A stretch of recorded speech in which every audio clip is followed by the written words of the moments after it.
বলছেন যে এরকম করে ভিডিও কেন বানাচ্ছি, একজনই বলেনি, আমি বলছি।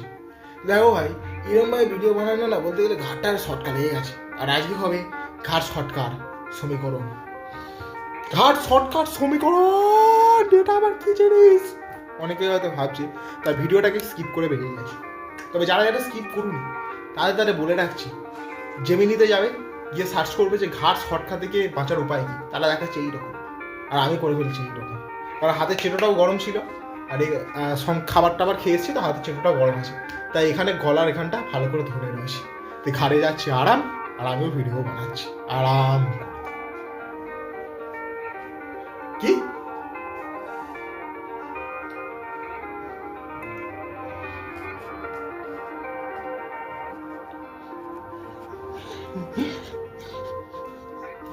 একদম রাইট, একদম রাইট, একদম রাইট, এভাবেই কাজ করতে, এভাবেই গরম রাখা উচিত। শীতকাল আসছে তো না, শীতকাল আসে, এসেছে, চলছে এখন।